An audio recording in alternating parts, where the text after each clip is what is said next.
بسم اللہ الرحمن الرحیم۔ حدیث نبوی۔ حضرت ابو ہریرہ رضی اللہ تعالی عنہ بیان کرتے ہیں، رسول اللہ صلی اللہ علیہ وسلم نے فرمایا، مریم اور ان کے بیٹے عیسیٰ کے سوا اولاد آدم کے ہاں پیدا ہونے والے ہر بچے کو شیطان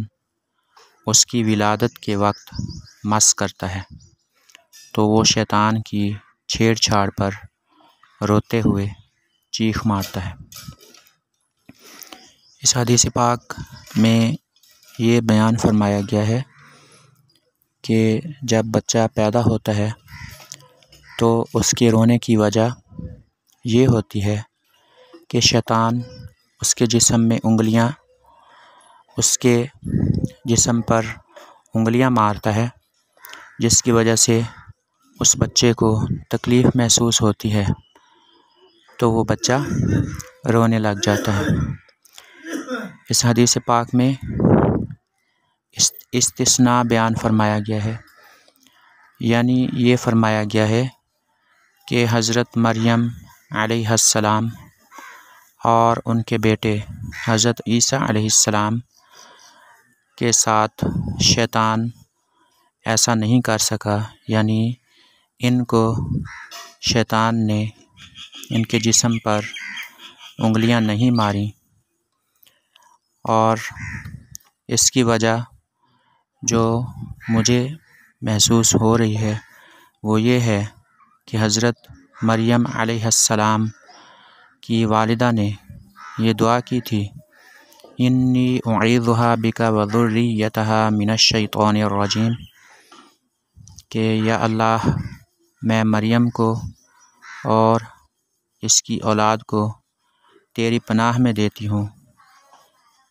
تو ان کو شیطان مردود سے محفوظ رکھنا۔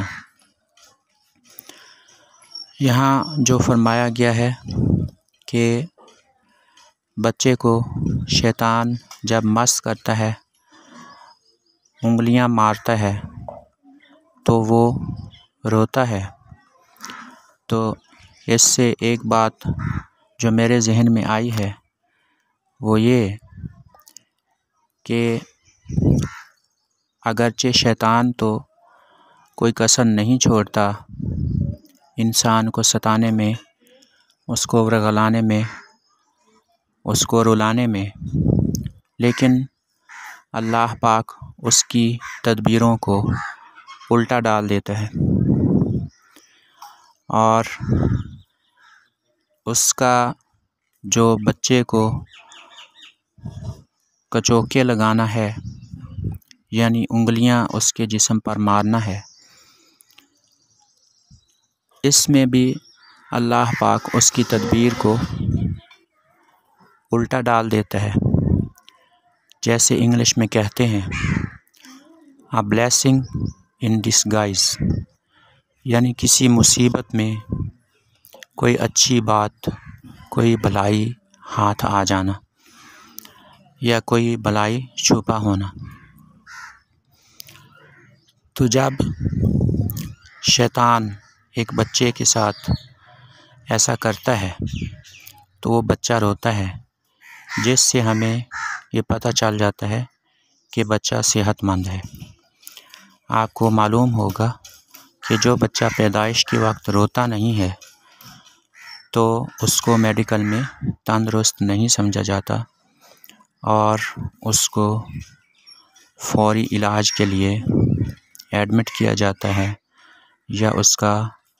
ویسے ہی علاج شروع کیا جاتا ہے۔ تو شیطان کا بچے کو یہ ستانا ہمارے لیے ایک طرح سے فائدہ مند ثابت ہو جاتا ہے۔ اللہ پاک شیطان کی تدبیروں کو ہمارے لیے الٹا فرمائے اور ہمیں نیکی کے راستے پر گامزن رکھے، آمین۔